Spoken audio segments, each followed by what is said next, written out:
ज्ञान नाशक, ज्ञानहीनों के दूषण, ज्ञान नेत्र वालों के भूषण रूप वज्रसूची उपनिषद का वर्णन करता हूँ। 1. ब्राह्मण, क्षत्रिय, वैश्य और शूद्र ये 4 वर्ण हैं। इन वर्णों में ब्राह्मण ही प्रधान है, ऐसा वेद वचन है और स्मृति में भी वर्णित है।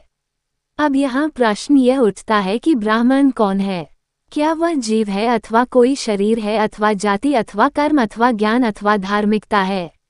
2. इस स्थिति में यदि सर्वप्रथम जीव को ही ब्राह्मण माने कि ब्राह्मण जीव है, तो यह संभव नहीं है, क्योंकि भूतकाल और भविष्यकाल में अनेक जीव हुए हैं वह होंगे। उन सबका स्वरूप भी एक जैसा ही होता है।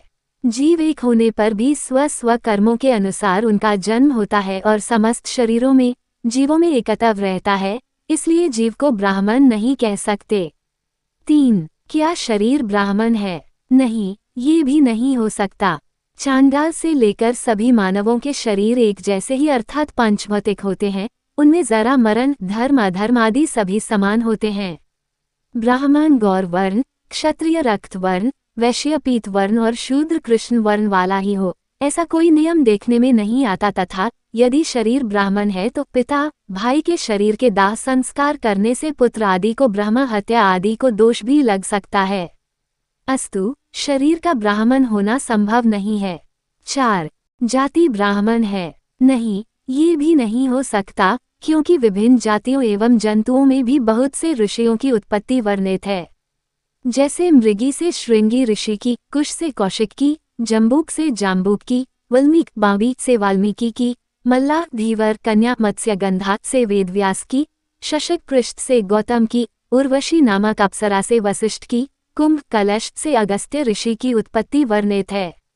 इस प्रकार पूर्व में ही कई ऋषि बिना ब्राह्मण जाति के ही प्रकांड विद्वान हुए हैं, इसलिए जाति विशेष भी ब्राह्मण नहीं हो सकती। 5. क्या ज्ञान को ब्राह्मण माना जाए?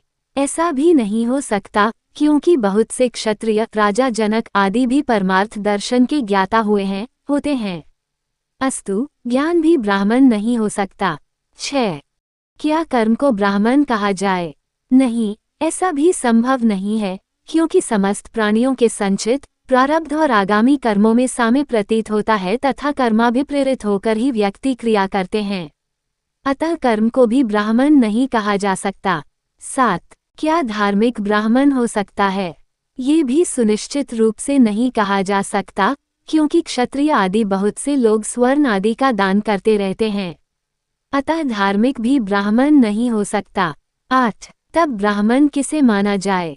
जो आत्मा के द्वैत भाव से युक्त न हो, जाति, गुण और क्रिया से भी युक्त न हो, ऊर्मियों और स्वभावों आदि समस्त दोषों से मुक्त हो, सत्य, ज्ञान, आनंद स्वरूप, स्वयं निर्विकल्प स्थिति में रहने वाला, अशेष कल्पों को आधार रूप, समस्त प्राणियों के अंत में निवास करने वाला, अंदर बाहर आकाशवत संव्याप्त, अखंड आनंदवान, अप्रमेय, अनुभवगम्य, अप्रत्यक्ष भासित होने वाली आत्मा का करतल आमलकवत परोक्ष का भी साक्षात्कार करने वाला, काम रागद्वेष आदि दोषों से रहित होकर कृतार्थ हो जाने वाला, शम दम आदि से संपन्न, मात्सर्य, तृष्णा, आशा, मोह आदि भावों से रहित, दंभ, अहंकार आदि दोषों से चित्त को सर्वथा अलग रखने वाला हो, वही ब्राह्मण है, ऐसा श्रुति, स्मृति, पुराण और इतिहास का अभिप्राय है।